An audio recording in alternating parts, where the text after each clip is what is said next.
सत्य समाचार तटस्थ समाचार समाज बदल्ने हाम्रो अभियान। नमस्कार, यो हो टाइम समाचार। म वीरेन्द्र मन। सुरु गरौं एमाले नेता शंकर पोखरेलको भनाई सम्बन्धी प्रसंगबाट।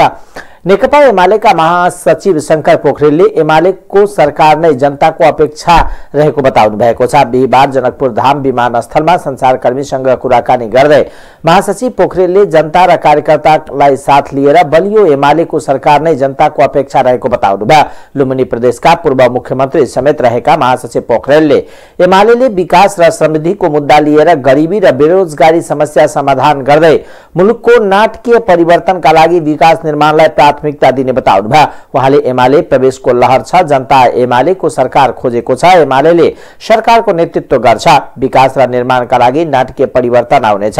उहाँले एमालेको मुख्य एजेन्डा विकास र समृद्धि रहेको बताउँदै गरिबी र बेरोजगारीको अन्त्य नै एमालेको मुख्य एजेन्डा रहेको धारणा राख्नुभयो। और नेकपा एमालेका पक्षमा देखा परेको छ, त्यसले स्वाभाविक रूपमा जनता परिवर्तन चाहन्छन् र एउटा दिगो सरकार चाहन्छन्। खास गरी नेकपाका पक्षमा हामीले सफलता हासिल गरिरहँदाखेरि पनि मध्य प्रदेशमा हामीले त्यो प्रकारको सफलता हासिल गर्न सकेका थिएनौँ। खास गरी हाम्रो अध्यक्ष केपी शर्मा ओलीको नेतृत्वमा हामीले 3.5 वर्षको अवधिमा तराई मधेसका सन्दर्भमा जे कामहरू गऱ्यौँ, हुलाकी सडकलाई निर्माण गर्ने कुरामा जुन प्रकारको तीव्रता दियौँ, डुबानको समस्यालाई समाधान गर्ने कुरामा भारत सरकारसँग हामीले पहल कदमी लिएर चाहिँ जोइन्ट कमिसन गठन गरिकन डुबानको समस्यालाई हल गर्नका लागि जे अग्रसरता अगाडि बढायौँ र विशेष गरी तराईका 22 जिल्लाका सदरमुकामहरूको आधुनिकीकरणका सन्दर्भमा शहरी विकास कार्यक्रमका माध्यमबाट जे कार्यक्रमहरू अगाडि बढायौँ, त्यसले तराई मधेसका जनतामा विकासको नेतृत्व गर्न सक्ने पार्टी भनेको नेकपा एमाले हो भन्ने कुरा स्थापित भएको छ। त्यसले नेकपा एमालेमा प्रवेश गर्ने जुन लहर देखा परेको छ, त्यसले स्वाभाविक रूपमा भोलिका दिनमा हामी नेकपा एमालेलाई बलियो राष्ट्रिय शक्तिका रूपमा स्थापित गर्नेछौँ र विकास र समृद्धिको नेतृत्व नेकपा एमालेको नेतृत्वमा हुनेछ र तराई मधेसमा हामी आउने दिनहरूमा नाटकीय परिवर्तन, खास गरी विकास र परिवर्तनका सन्दर्भमा नाटकीय परिवर्तन ल्याउन सक्ने अवस्थामा छौँ भन्ने कुरा म तपाईँहरूको बिचमा राख्न चाहन्छु। अहिले गठबन्धनको कुरा भइरहेछ। गठबन्धन तपाईँहरूको गठबन्धन किन सत्तारूढ त अब गठबन्धन जति सकिन्छ पार्टीलाई ल्याएर गठबन्धन गरौँ। आज भोलिमा लोकसभा पनि जाँदैछन् सरकारमा, त्यो पनि सुन्यौँ। त्यो सबै एक डिका भयो भने त्यसलाई कसरी चिर्नुहुन्छ तपाईँ? होइन, हामी पार्टीका नेताहरूको टाउका जोड्ने भन्दा पनि जनताको मन जोड्ने अभियानमा छौँ।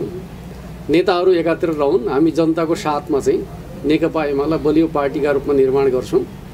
कोही स्थानीय तहमा मिल्न चाहन्छ भने हामी सहकार्य गर्न तयार छौँ, तर हाम्रो आफ्नो नीतिको, हामीले जुन प्रकारको नीतिका आधारमा जनताको विश्वास जितेका छौँ, त्यो नीतिलाई छोडेर हामी कसैसँग पनि कम्प्रोमाइज गर्ने पक्षमा छैन। मधेसमा तपाईँहरूलाई आरोप लाग्यो नि मधेस विरोधी पार्टी भनेर, अब त बिस्तारै यो प्रवेशले त्यसलाई चिर्दै गइरहेको अवस्था छ।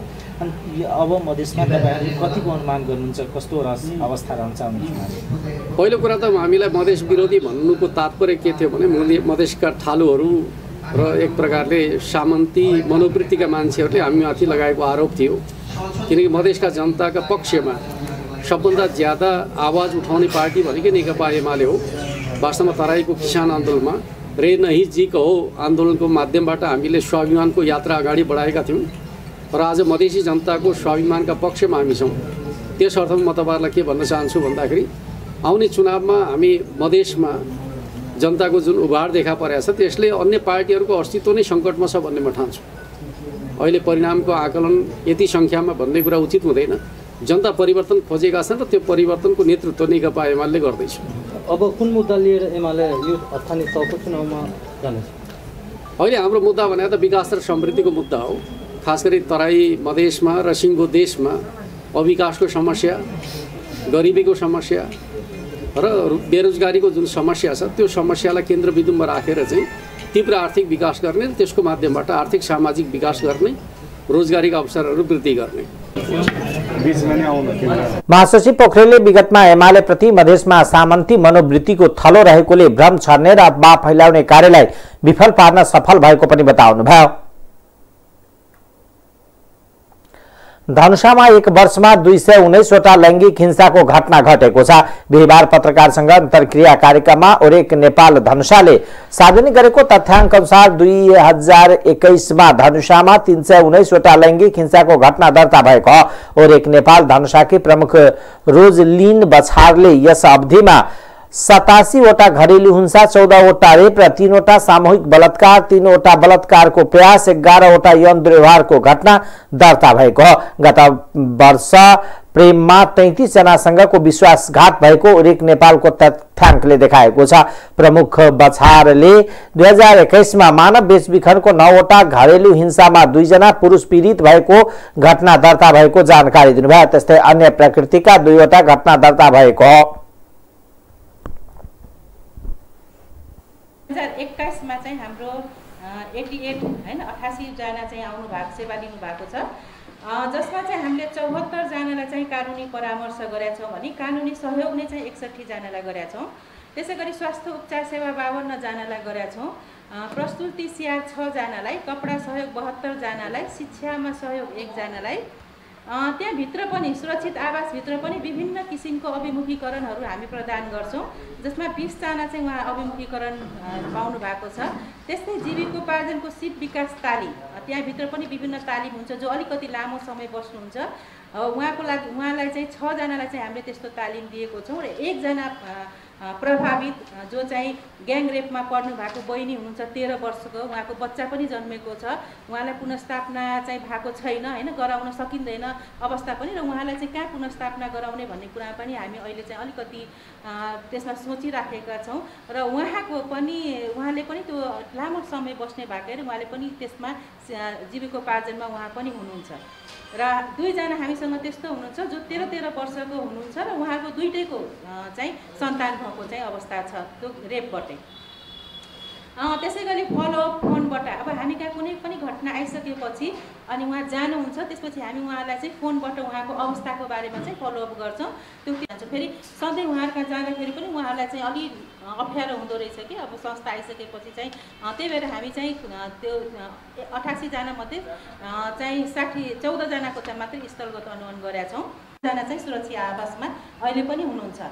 अनि यो चाहिँ अब सुरक्षित आवासको मात्रै भयो। त्योभन्दा बाहेक चाहिँ हामीहरूको 2021मा चाहिँ 219वटा घटना चाहिँ हामीले डकुमेन्ट गरेका छौं, जसमा चाहिँ 219 2टा चाहिँ पुरुष हुनुहुन्छ, अरू सबै महिला हुनुहुन्छ, जसमा चाहिँ 87वटा चाहिँ घरेलु हिंसाको घटना, 14वटा रेप, सामूहिक बलात्कार भनेको 3 जना हुनुहुन्छ, बलात्कारको प्रयास 3टा, यौन दुर्व्यवहार 11वटा, प्रेममा विश्वासघात यहाँले सुनिरहनु भयो होला, अहिले बाल प्रेम विवाहको कुराहरू धेरै छ, त्यसमा प्रेममा विश्वासघातको 33वटा, सामाजिक हिंसा 55वटा, मानव बेचबिखन 9वटा र अन्य जुन चाहिँ सडकमा कहिलेकाहीँ त्यस्तो हुन्छ नि मानसिक अवस्था भएको, अनि उहाँहरूलाई चाहिँ हुन त हाम्रो त्यस्तो क्षमता त छैन सुरक्षित आवासमा, त्यही पनि हामीलाई चाहिँ कहिलेकाहीँ चाहिँ राख्नुपर्ने अवस्था हुन्छ र हामी उहाँलाई त्यस्तो सेवा पनि दिन्छौँ, जसको चाहिँ 2 जनालाई चाहिँ हामीले कोसिसमा काठमाडौँमा पठायौँ। यहाँलाई त्यो अवस्था चाहिँ भन्दाखेरि मलाई त आफ्नो जिउ पनि कस्तो, मतलब उहाँलाई हामीले ल्याउँदाखेरि के थियो भने पाठेघर पुरा च्यातिएको अवस्था थियो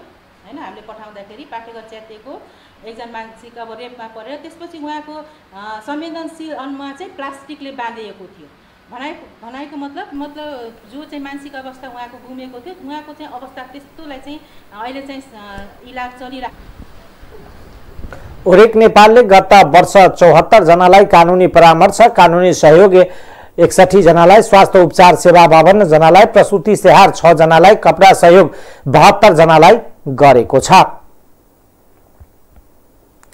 जनकपुर धाममा स्कुल बसको ठक्करबाट 1 जनाको मृत्यु भएको छ। बिहिबार पुष्पा बाटिका स्कुलको बसले जनकपुर धाम उपमहानगरपालिका वार्ड नम्बर 14 खाद्य संस्थान नजिक मोटरसाइकललाई ठक्कर दिँदा छिरेश्वरनाथ नगरपालिका महेन्द्रनगरका 35 वर्षीय मनोज लामी छानेको मृत्यु भएको प्रहरीले जनाएको छ।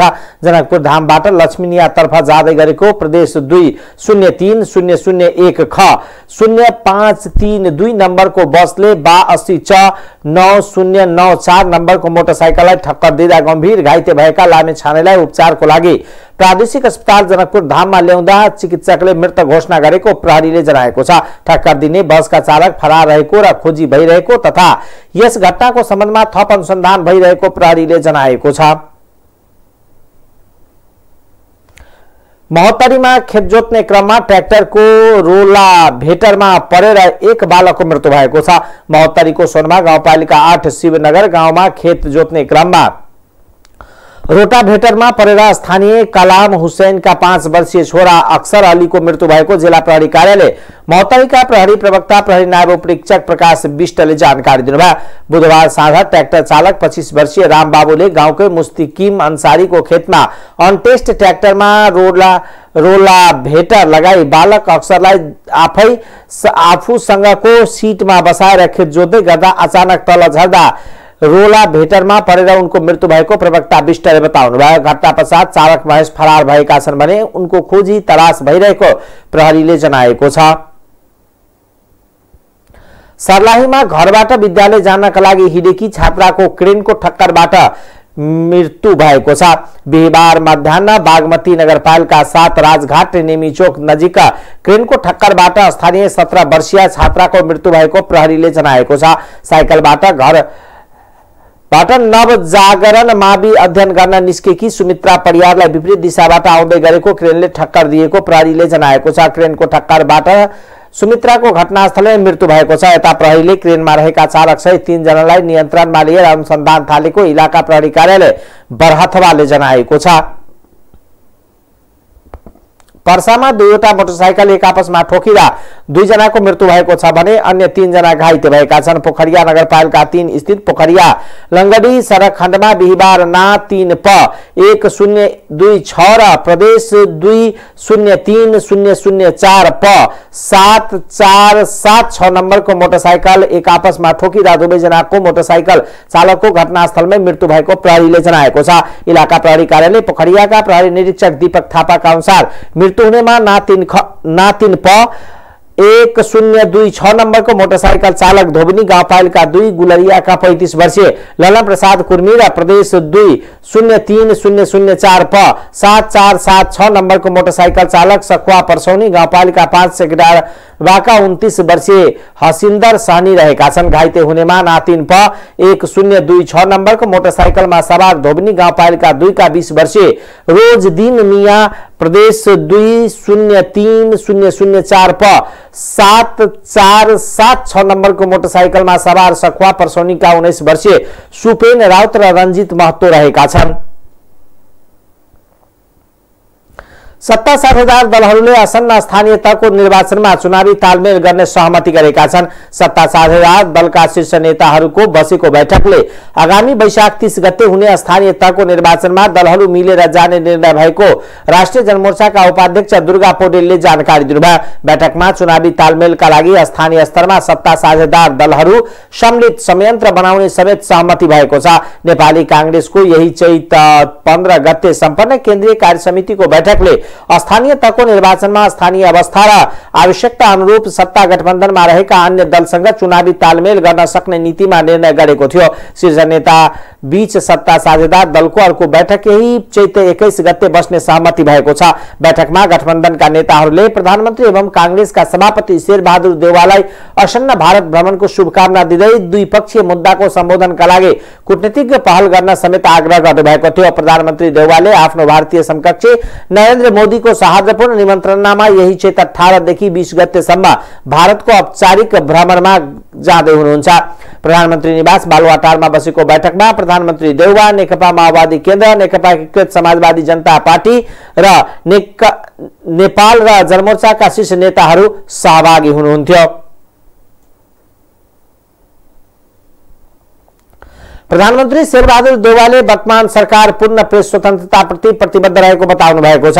रिपोर्टर्स क्लब नेपालको 24औं वार्षिकोत्सवका अवसरमा आयोजित समारोहको उद्घाटन गर्दै प्रधानमन्त्री देउवाले वर्तमान सरकार पूर्ण प्रेस स्वतन्त्रताको पक्षमा रहेको बताउनु भएको हो। नेपाली कांग्रेसका सभापति समेत रहनुभएका प्रधानमन्त्री देउवाले नेपाली कांग्रेस नागरिकको विचार अभिव्यक्ति एवं पूर्ण प्रेस स्वतन्त्रता सहितको लोकतन्त्रको पक्षमा रहेको पनि प्रश्न पार्नुभयो। उहाँले नेपाली कांग्रेसले स्थापना कालदेखि नै लोकतन्त्र र प्रेस स्वतन्त्रताको पक्षमा वकालत गर्दै आएको बताउँदै अहिले पनि आफ्नो पार्टी यही पक्षमा दृढ रहेको धारणा राख्नुभयो। प्रधानमन्त्री देउवाले पूर्ण प्रेस स्वतन्त्रताले लोकतन्त्रलाई चलायमान बताउँदै अब हुने स्थानीय प्रदेश र संघका निर्वाचनलाई निष्पक्ष भयरहित वातावरणमा सम्पन्न गर्ने गरी सहयोग गर्न आम सञ्चार माध्यमसँग अनुरोध पनि गर्नुभयो। प्रधानमन्त्री देउवाले गठबन्धनलाई निरन्तरता दिने पार्टीको निर्णय सुनाउँदै यही गठबन्धनलाई अझ बढी बलियो र एकताबद्ध बनाएर लैजाने बताउनुभयो। त्यसैगरी माओवादी केन्द्रका अध्यक्ष पुष्पकमल दाहालले अहिले आफ्नो पार्टी हरेक संकट मोचनको रूपमा रहेको बताउनुभयो। त्यसैगरी नेकपा समाजवादीका नेता झलनाथ खनालले आउने निर्वाचनलाई शान्तिपूर्ण ढंगले सम्पन्न गर्न भूमिका खेल्नुपर्नेमा जोड दिनुभयो।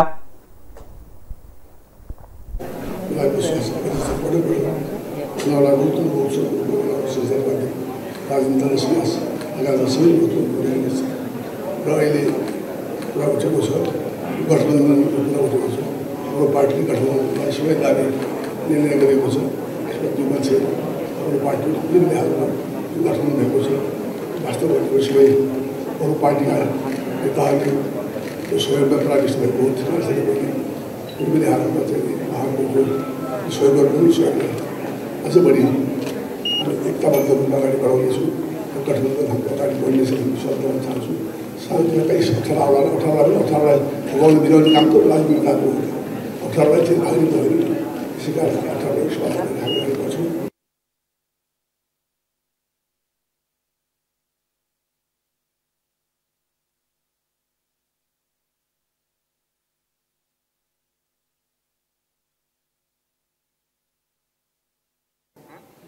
मैले भन्दा त कतिपयलाई त्यो मिठो नलाग्नु पनि सक्ला।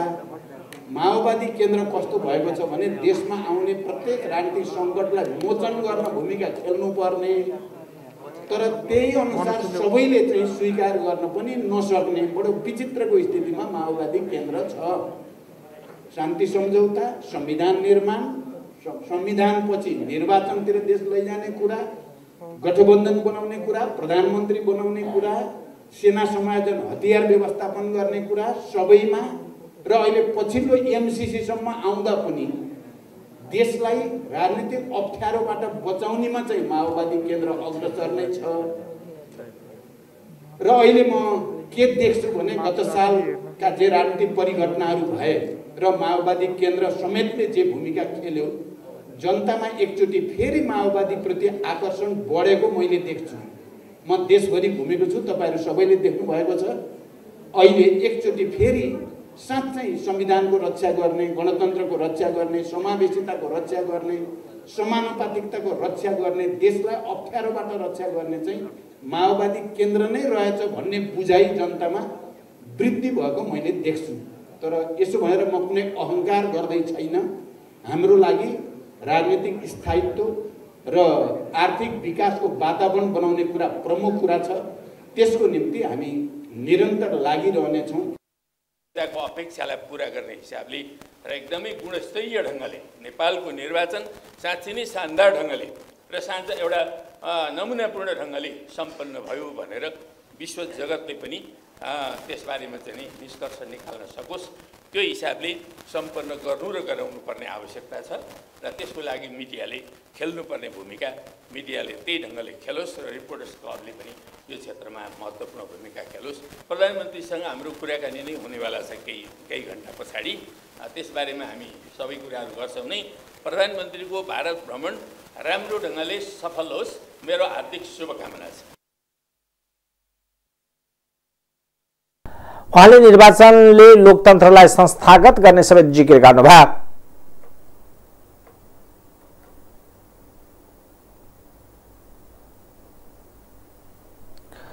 नेपाल कम्युनिस्ट पार्टी माओवादी केन्द्रका अध्यक्ष पुष्पकमल दाहाल प्रचण्डले आगामी निर्वाचनमा गठबन्धनमा रहेका दलहरू मिलेर जाने बताउनु भएको छ। बिहिबार काठमाडौँमा आयोजित रिपोर्टर्स क्लब नेपालको 24औं वार्षिकोत्सव समारोहलाई सम्बोधन गर्दै अध्यक्ष दाहालले आगामी निर्वाचनमा गठबन्धनमा रहेका दलहरू मिलेर जाने बताउनुभयो। उहाँले संविधान, लोकतन्त्र र राष्ट्रियताको रक्षाका निमित्त गठबन्धन बनेको उल्लेख गर्दै गठबन्धनलाई अगाडि बढाउन आफूहरू प्रष्ट रहेको बताउनुभयो। उहाँले गठबन्धनको सम्बन्धमा कांग्रेस केन्द्रीय कमिटी बैठकले निर्णय गरेसँगै अब गठबन्धन हुने कि नहुने भन्ने दुविधा नरहेको बताउनुभयो। अध्यक्ष प्रचण्डले निर्वाचनलाई शान्तिपूर्ण, स्वच्छ र निष्पक्ष बनाउन आफ्नो ध्यान केन्द्रित रहेको बताउनुभयो। अध्यक्ष दाहालले देशका अर्थतन्त्रमा समस्या देखिएको भन्दै समस्या समाधान गर्न गठबन्धनमा छलफल भइरहेको बताउनुभयो। अर्थतन्त्रलाई दुर्घटनातिर जान नदिन राजनीतिक नेतृत्व, निजी तथा सार्वजनिक क्षेत्र सबैको दायित्व भएको उहाँले बताउनुभयो। उहाँले देशको अर्थतन्त्रको अवस्था सम्बन्धमा बृहत्तर छलफलको आयोजना गरेर साझा निष्कर्ष निकालेर समाधानको उपाय खोज्ने बताउनुभयो। उहाँले माओवादी केन्द्रले देशमा आउने प्रत्येक राजनीतिक संकटलाई मोचन गर्न भूमिका खेलेको भए पनि त्यसअनुसार सबैले स्वीकार गर्न नसकेको दुखेसो पोख्नुभयो। पछिल्लो समय माओवादी केन्द्रप्रति जनताको आकर्षण बढेको बताउनुभयो। पूर्व प्रधानमन्त्री एवं जनता समाजवादी पार्टीका संघीय परिषद अध्यक्ष बाबुराम भट्टराईले नेपालमा नयाँ शीत युद्धको छायामा मडारिरहेको बताउनु भएको छ। बेबा रिपोर्टर्स क्लबले 24औं वार्षिकोत्सवको अवसरमा आयोजित कार्यक्रममा बोल्दै पूर्व प्रधानमन्त्री भट्टराईले यस्तो बताउनु भएको हो। उहाँले विश्व राजनीतिसँग परिवर्तित भू राजनीतिका कारण अमेरिका, चीन र भारतका सम्बन्धहरू समेत नेपालको आन्तरिक सम्बन्धलाई प्रभावित बनाइरहेको बताउनु भयो। भट्टराईले नेपाल विश्वका शक्तिशाली देशहरूको चासो बनेको भन्दै यो परिस्थितिलाई समयमै आकलन गरेर राष्ट्रिय मुद्दामा राष्ट्रिय समझदारी बनाउनु पर्ने बताउनु भयो। पूर्व प्रधानमन्त्री भट्टराईले युक्रेनको घटनाबाट पाठ सिकेर सबै देशसँग सन्तुलित सम्बन्ध कायम नगर्ने हो भने देश ठूलो दुर्घटनामा जान सक्ने बताउनु भयो। पूर्व प्रधानमन्त्री भट्टराईले लोकतन्त्रलाई अझ पनि ठीक ढंगले पूर्णता दिन नसकेको बताउनु भयो। उहाँले पूर्ण समानुपातिक संसद र प्रत्यक्ष निर्वाचित राष्ट्रपति वा प्रधानमन्त्री प्रणालीमा नगएसम्म देशमा लोकतन्त्रको पूर्णता नपाउने दावी समेत गर्नुभयो। पूर्व प्रधानमन्त्री भट्टराईले देशको अर्थतन्त्रलाई बचाउन श्रम निर्यात गर्ने र वस्तु आयात गर्ने अर्थतन्त्र नभई पुँजी र प्रविधि आयात गर्ने र वस्तु र सेवा निर्यात गर्ने अर्थतन्त्रमा बदल्नु पर्ने बताउनुभयो। प्रमुख निर्वाचन आयुक्त दिनेश कुमार थपलियाले जनताको मत अभिमत पैसा र पदले खरिद बिक्री गर्न सकिँदैन भन्ने मान्यताको आधारमा चुनाव खर्चको सीमा तोकेको बताउनु भएको छ।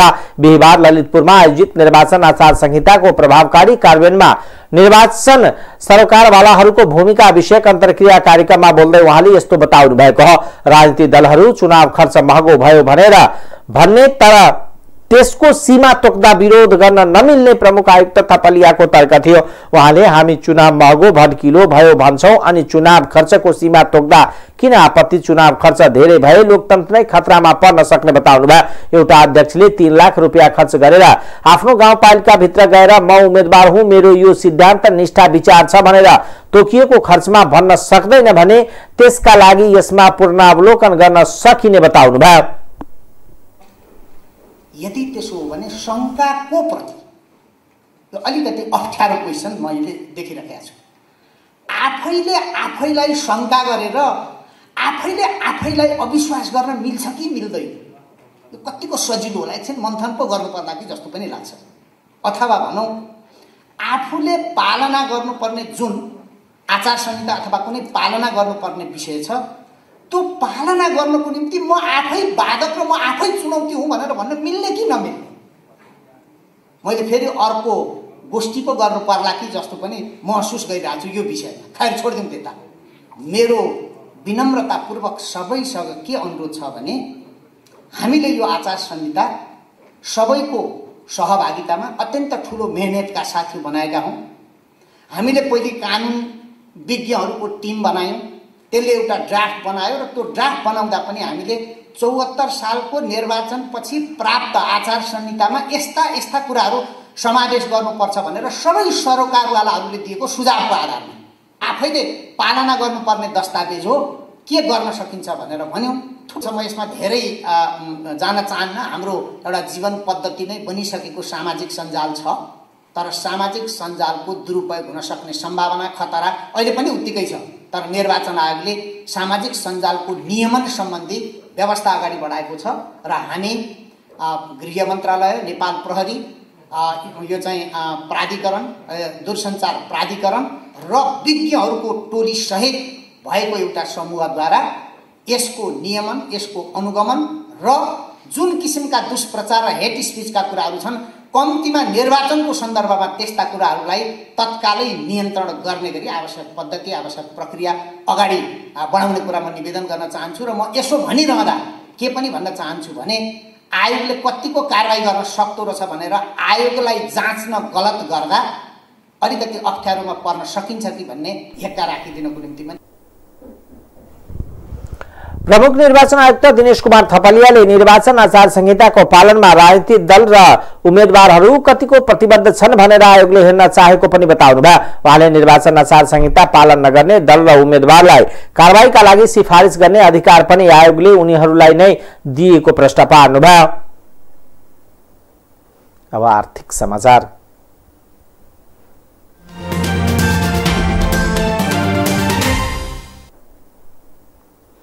नेपाल विद्युत प्राधिकरणले महँगो मूल्यमा समेत भारतबाट विद्युत ल्याउन नसकेपछि देशको सबैभन्दा ठूलो औद्योगिक करिडोर उद्योगले ऊर्जा संकट झेल्न थालेका छन्। बारापर्सा करिडोरका उद्योगमा एक हप्तादेखि अघोषित लोड शेडिङ भइरहेको उद्यमीहरूले बताएका छन्। यस क्षेत्रका उद्यमी व्यवसायीको संस्था वीरगञ्ज उद्योग वाणिज्य संघले उद्योगमा नियमित विद्युत आपूर्तिका व्यवस्था मिलाउनको माग गरेको छ। कोरोना महामारीबाट थलिएको उद्योग प्रतिष्ठान तग्लिने प्रयासमा रहेको बेला आइपरेको ऊर्जा संकटले ठूलो मार पर्ने संघका अध्यक्ष सुबोध कुमार गुप्ताले जारी गरेको विज्ञप्तिमा उल्लेख गर्नुभयो। उद्योगीहरू पुनरुत्थानतर्फ अग्रसर भइरहेको अवस्थामा विद्युत प्राधिकरणले अचानक लोड शेडिङ गर्दा संकट थपिएको बताउनुभयो। तत्काल लोड शेडिङ हटाउनु पर्ने गुप्ताले भन्नुभयो। उद्योगमा एक सातादेखि दैनिक 8 घण्टा भन्दा बढी विद्युत कटौती भइरहेको उद्योगी राजेश क्यालले बताउनुभयो। उद्योग आपूर्ति भएको बेला पनि न्यून भोल्टेज र पटक पटक विद्युत काटिने समस्याले उत्पादन नराम्ररी प्रभावित भएको गुनासो गर्नुभयो। करिडोरमा करिब 1000 उद्योग सञ्चालनमा रहेको उद्योगीले बताएका छन्। बढी विद्युत खपत गर्ने फलाम र सिमेन्टका 2 दर्जन उद्योग तुलनात्मक रूपमा बढी प्रभावित भएका छन्। यस्ता उद्योगको उत्पादन आधा भन्दा पनि तल झरिसकेको सञ्चालकहरूले बताएका छन्। रूस युक्रेन युद्धका कारण कोइलाको मूल्य बढेपछि भारतमा थर्मल प्लान्टबाट उत्पादन हुने बिजुलीको भाव ह्वात्तै बढेको छ। भारू 20 मा समेत भारतीय बजारमा बिजुली किन्न नपाएपछि प्राधिकरणले गत मंगलबारदेखि उद्योगमा लोड शेडिङ गर्दै आएको छ। भारतबाट चर्को मूल्यमा बिजुली किन्ने नेपालमा प्रति युनिट 9 रुपियाँमा बेच्नुपर्ने बाध्यता छ। यसबाट दैनिक 22 करोड रुपियाँ घाटा हुने भएकोले पिक आवरमा उद्योगमा विद्युत आपूर्ति कटौती गरिएको प्राधिकरणले बताएको छ। प्राधिकरणले साँझ 6 बजेदेखि बिहान 6 बजेसम्म विद्युत काटिने बताए पनि दिउँसो समेत नियमित आपूर्ति नभएको उद्योगीहरूको भनाइ छ। उद्योग चलिरहेको बेला विद्युत काटिँदा उत्पादन बिग्रिने, कच्चा पदार्थ खेर जाने, उत्पादनको गुणस्तरमा ह्रास आउने जस्ता समस्या आइपरेको उद्योगीको गुनासो छ। अहिले विद्युतमा माग 31,000 मेगावाट आवर माग रहेको प्राधिकरणले बताएको छ। त्यसमध्ये 22,000 मेगावाट आवर विद्युत भारतबाट आयात हुने गरेकोमा उताबाट आपूर्ति नभएपछि समस्या देखिएको छ। अब अन्तर्राष्ट्रिय समाचार।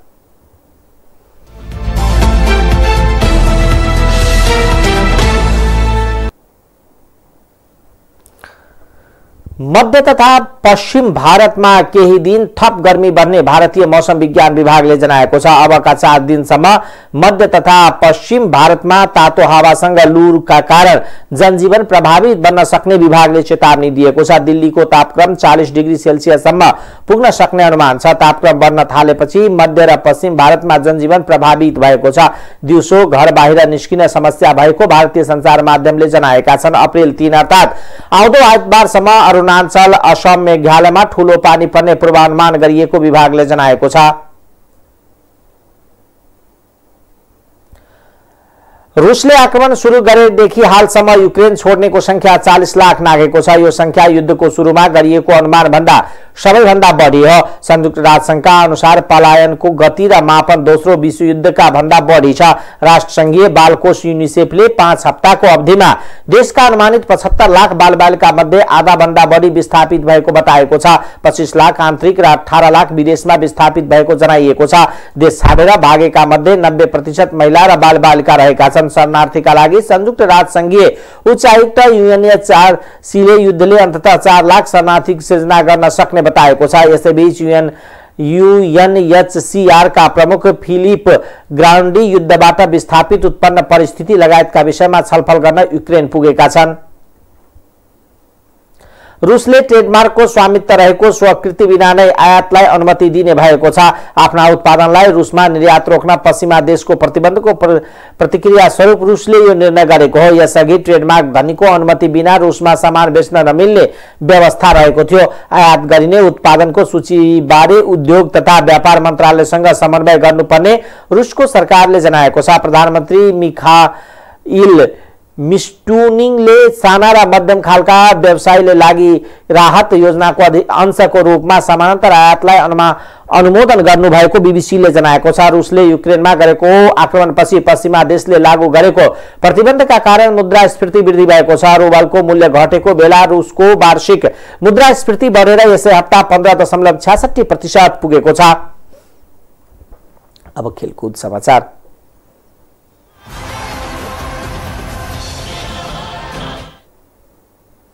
त्रिदेशीय टी20 अन्तर्गतको क्रिकेट श्रृंखलामा नेपालले पपुवा न्यू गिनी लाई 37 रनले हराएको छ। नेपालले दिएको 204 रनको लक्ष्य पछ्याएको पीएनजीले 19 ओभर 4 बलमा 166 रनमा अल आउट भयो। बलिङतर्फ नेपालका करण केसीले ह्याट्रिक गर्दै 5 विकेट लिए। करणले 3 ओभरमा 4 बलमा 21 रन लिएर 5 विकेट लिएका हुन्। यस्तै सोमपाल कामी र अविनाश बोहराले 2-2 विकेट लिँदा सन्दीप लामेछानेले 1 विकेट लिए। यसअघि कीर्तिपुरको त्रिवी क्रिकेट मैदानमा टस हारेर पहिलो ब्याटिङ गरेको नेपालले निर्धारित 20 ओभरमा 7 विकेट गुमाएर 203 रन बनायो। लगातार तेस्रो जितसँगै नेपाल एक खेल अघि नै फाइनलमा पुगेको छ। नेपालले यस अघि पहिलो खेलमा पीएनजीलाई नै र दोस्रो खेलमा मलेसियालाई हराएको थियो। अब नेपालले पर्सि शनिबार मलेसियासँग खेल्नेछ। फाइनल खेल भने आउँदो सोमबार हुनेछ।